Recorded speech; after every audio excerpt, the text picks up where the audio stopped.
Hello പവിത്രം പുത്തൻ promo വിശേഷങ്ങളിലേക്ക് എല്ലാ കൂട്ടുകാർക്കും സ്വാഗതം. അങ്ങനെ നമ്മുടെ പുതിയ പ്രൊമോയിൽ ഭയങ്കര സന്തോഷമായിട്ട് അവരുടെ യാത്ര മുന്നോട്ട് പോകുകയാണ്.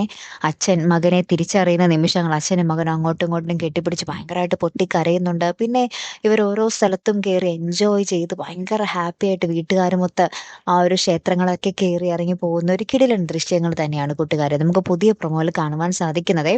പിന്നീട് നമ്മുടെ വേദയും വിക്രവും ഇങ്ങനെ ഒരുമിച്ച് കൈയൊക്കെ കോർത്ത് പോകുന്നതും വേദയും വിക്രവും കൂടെ ഒരുമിച്ച് ആ ഒരു തൊഴുന്നതും പ്രസാദം അങ്ങോട്ടും ഇങ്ങോട്ടും തൊട്ട് കൊടുക്കുന്നതും ഓട്ടോയിൽ അവർ ഒരുമിച്ച് യാത്ര ചെയ്യുന്നതും ഒക്കെ വളരെ മനോഹരമായിട്ടുള്ള ദൃശ്യങ്ങളാട്ടോ. നമ്മുടെ വിക്രം ഇങ്ങനെ വേദയെ ചില സമയത്ത് ഇങ്ങനെ നോക്കി തന്നെ നിന്ന് ചിരിക്കുന്നൊക്കെ ഉണ്ട്. വേദയോടുള്ള പ്രണയം നമ്മുടെ വിക്രത്തിന്റെ ഉള്ളില് വലുതായി വലുതായി വരികയാണ് അല്ലെ. പക്ഷെ ഏറ്റവും ദുഃഖകരമായ വാർത്ത തന്നെയാണ് ഏറ്റവും ഒടുവിൽ നമുക്ക് കാണുവാൻ സാധിക്കുന്നത്. എല്ലാം ഹാപ്പിയായി എല്ലാം മംഗളമായിട്ട് വന്നപ്പോൾ ദാ അച്ഛൻ അച്ഛൻ നമ്മളെയൊക്കെ വിട്ടു പോകുന്ന ഒരു ദൃശ്യങ്ങളാണ് ഏറ്റവും ഒടുവിൽ കാണുവാൻ സാധിച്ചത്. അതായത് അച്ഛൻ ശയനപ്രദക്ഷിണം ചെയ്യുന്നുണ്ട്. ആ ശയനപ്രദക്ഷിണമൊക്കെ കഴിഞ്ഞ് നമ്മുടെ വിക്രത്തിനെ കെട്ടിപ്പിടിച്ച് എണീക്കുന്നതും കാണാം. വിക്രത്തിന്റെ മേലോട്ട് ഇങ്ങനെ അച്ഛൻ വീണു പോകുന്ന ഒരു ദൃശ്യങ്ങളും കാണാട്ടോ. അപ്പൊ അച്ഛൻ ഇങ്ങനെ എന്തോ അപകടം പറ്റി എല്ലാവരും കൂടെ അച്ഛനെ ഹോസ്പിറ്റലിലേക്ക് എത്തിക്കുന്നുണ്ട്. ഇനി എന്തായിരിക്കും അച്ഛന്റെ വിധി? നമ്മുടെ വിക്രവും വേദയും ഭയങ്കരമായിട്ട് കരയുന്നൊക്കെ ഉണ്ട് കേട്ടോ ഏറ്റവും ഒടുവില്. കാത്തിരുന്ന് തന്നെ കാണാട്ടോ. അപ്പൊ അടുത്തൊരു വീഡിയോയുമായി വരുന്നത് വരയ്ക്കും ഗുഡ് ബൈ.